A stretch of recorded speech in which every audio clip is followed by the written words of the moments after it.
very important question. A wheel of radius r is rolling on the road. What will be the displacement of the point P in a half rotation of wheel on the road? वो कह रहा है कि किसी road पर एक कोई wheel चल रहा है इस तरह से, ये कोई पहिया हो गया और पॉइंट पी इसका फिलहाल इस तरह से रोड से टच है। रेडियस उसकी कितनी है बेटा? आर उसकी रेडियस बताइए उसने, ठीक है। What will be the displacement of point P in half rotation, कि आधा चक्कर लगाने में ये पॉइंट पी कितना डिस्प्लेसमेंट कवर कर लेगा। अब आधा जैसे रोटेशन लगाएगा तो आप जानो 1 रोटेशन कंप्लीट होगा तो पी पॉइंट यहीं आएगा, यानी कि इस रोड को टच करेगा।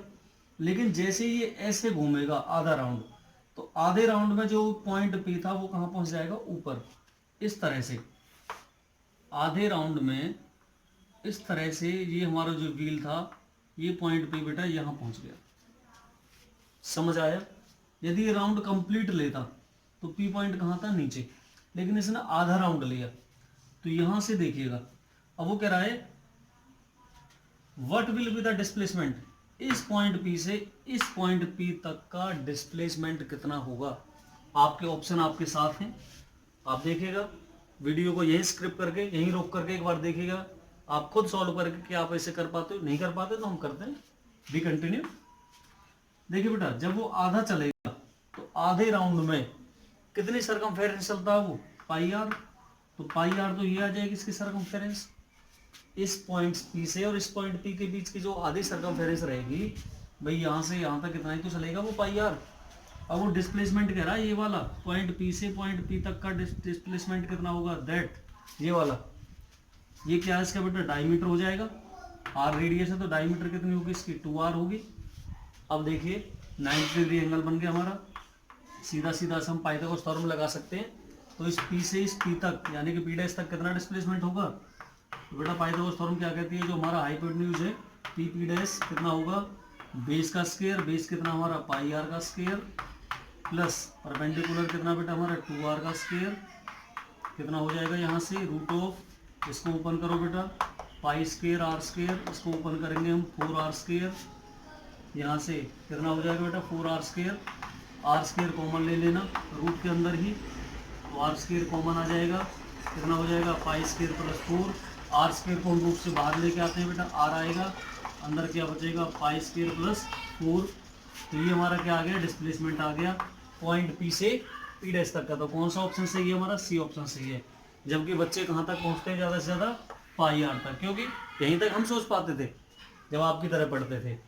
क्योंकि वो आधा सरकमफेरेंस का मतलब क्या है कि पी पॉइंट ऊपर पहुंचेगा तो भी पाई आर ही चल पाएगा वो। लेकिन जब एक्चुअल पोजीशन तक देखते हैं तो कितना चलेगा वो?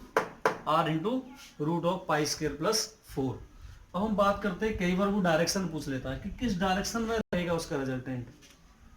तो डायरेक्शन बेटा हम एंगल मान करके करते हैं। लेट अस सपोज उसने थीटा एंगल बनाया, तो उसका आप टेंजेंट निकाल लीजिएगा। टेंजेंट जैसे निकलेगा उसकी डायरेक्शन शो कर देगा। तो टेंजेंट कैसे निकालते हैं बेटा हम? इसका टेंजेंट देख लो, टेंजेंट ऑफ थीटा, टेन क्या निकलता है? Perpendicular upon base. परपेंडिकुलर कितना बेटा? 2r है। बेस कितना इसका? पाई आर है। आर ने आर को मार दिया, तो टेन थीटा कितना आ जाएगा इसका? 2/पाई। तो जिधर भी इसका 2/पाई एंगल टेंजेंट बना करके रहेगा तो वो उसके रिजल्टेंट को इंडिकेट करेगा। बहुत important, one of the most important topic for IIT and JEE mains. सबसे ज़्यादा पूछे जाने वाले क्वेश्चन रहते हैं हमारे जो एवरेज वेलोसिटी, एवरेज स्पीड के क्वेश्चन रहेंगे। तो ये क्वेश्चन है हमारा, a man covers half distance with speed v। Total कोई डिस्टेंस चल रहा है, वो कह रहा है इस डिस्टेंस में वो आधी डिस्टेंस कवर कर रहा है कितनी स्पीड से? v स्पीड से। मैंने माना बेटा टोटल डिस्टेंस कितनी ले ली मैंने? 2d। अब 2d में से जो d है वो कवर कर रहा है वो कितनी स्पीड से? v स्पीड से। आगे कह रहा है वो remaining half distance with speed v1। अब जो बची हुई आधी डिस्टेंस है उसकी d, इसको वो कुछ को तो चल रहा है v1 स्पीड से और कुछ को चल रहा है v2 स्पीड से, लेकिन दोनों में टाइम इक्वल ले रहा है, इक्वल टाइम।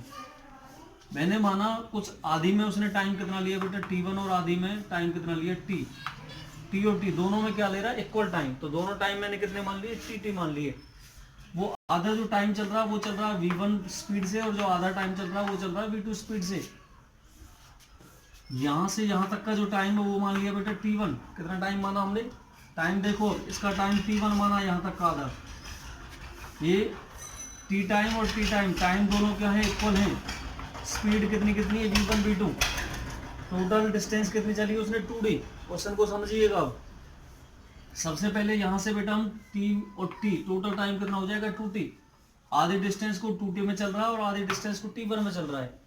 तो इसके लिए सबसे पहले आप क्या निकालो, सबसे पहले कितनी डिस्टेंस चलेगा वो टी टाइम, और यहाँ कितनी डिस्टेंस चलेगा टी टाइम में।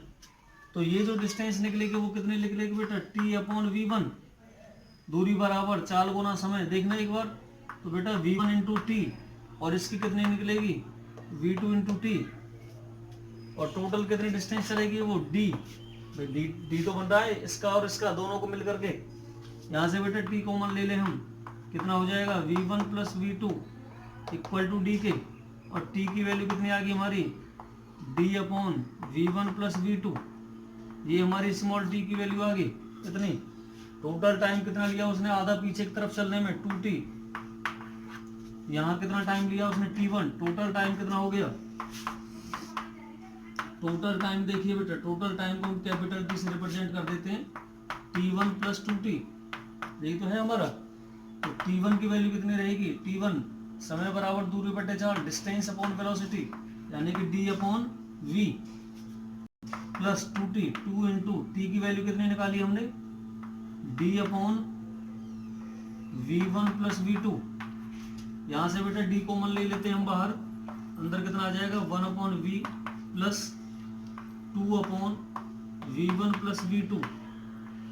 एलसीएम कितना आ जाएगा यहाँ से, v into v1 plus v2, ये एलसीएम आ गया। v से v कैंसिल होकर के v1 प्लस v2, इससे कैंसिल होकर के v से 2 मल्टीप्लाई हो जाएगा 2v। ये वैल्यू किसने निकाल दी हमने, कैपिटल टी की। कैपिटल टी का मतलब क्या है, टोटल टाइम। टोटल टाइम हमारा इतना है, टोटल डिस्टेंस कितनी हमारी 2d। अब एवरेज स्पीड निकाल सकते हैं हम। तो एवरेज स्पीड का हमारा फॉर्मूला क्या है, total distance upon total time. अब टोटल डिस्टेंस कितनी हमारी 2d, तो यहाँ निकाल रहा हूँ बेटा मैं average speed. Average speed total distance कितनी है 2d, आपको टोटल टाइम कितना, कैपिटल टी। कैपिटल टी की मैं रखूंगा वैल्यू, ये क्या हो जाएगा, उल्टा हो जाएगा क्वांटिटी। ये ऊपर जाएगी बेटा, कितनी जाएगी ऊपर, ऊपर नीचे वाली क्वांटिटी पहुंचेगी v into v1 plus v2। नीचे ये सारी क्वांटिटी आएगी, कितनी आएगी बेटा, v1 plus v2 plus 2v। अब देखिए यहाँ से, और अपॉन क्या है, एक मिनट आपका फॉर्मूला था एवरेज स्पीड का, total distance upon total time. Total distance कितना है 2d, और अपॉन में ये क्या है db है हमारा, तो यहाँ क्या रहेगा इंटू डी रहेगा। इस d से ये क्या हो जाएगा, d कैंसिल। तो जो हमारी एवरेज स्पीड आई वो कितनी आई बेटा, एवरेज स्पीड आएगी हमारी 2 बचा v बचा 2v, अंदर कितना बचा v1 प्लस v2, अपॉन कितना बच रहा हमारा v1 plus v2 plus 2v। आप देखिएगा, इसे मैच करिएगा किस ऑप्शन से मिल रहा है। ऑप्शन नंबर 4 नहीं है, ऑप्शन नंबर 3 नहीं है, ऑप्शन नंबर ये 2 भी नहीं है, तो ऑप्शन नंबर क्या बचा, फर्स्ट 2v सेम है, v1 प्लस v2 भी सेम है, upon v1 plus v2 plus twice of the v। तो ये बहुत इंपॉर्टेंट क्वेश्चन था हमारा। एक बार फिर दोबारा से देखिएगा, आधी डिस्टेंस d, आधी डिस्टेंस d, ये डिस्टेंस इक्वल टाइम में चल रहा है वो v1 v2 वेलोसिटी से। तो यहाँ से ये डिस्टेंस निकाली, ये डिस्टेंस निकाली, टोटल d के इक्वल कर दी। डिस्टेंस क्या रहेगा, velocity into time, velocity into time, velocity into time, दोनों प्लस करके d के इक्वल। टाइम निकाल लिया यहाँ से, ये हमारा टाइम कितना था t1। तो यहाँ से जो टाइम निकला t1 और यहाँ से जो टोटल टाइम निकला 2t, दोनों को जोड़ करके कैपिटल T बना दिया हमने। ये इसकी वैल्यू, ये इसकी वैल्यू, यहाँ से t की वैल्यू निकाल दी। Average speed total distance upon total time, ऊपर जा करके d से d कैंसिल हो जाएगा, बाकी वैल्यू हमारी आंसर बचेगी। तो इस बेसिस पर बहुत सारे क्वेश्चन हैं, इनको जरूर देखिएगा आप। और इससे आगे हम आपको कराएंगे इंस्टेंटेनियस वेलोसिटी के ऊपर भी बहुत सारे न्यूमेरिकल होने, आपके इक्वेशन हो रही है। तो इसको वीडियो को ज़्यादा से ज़्यादा लाइक शेयर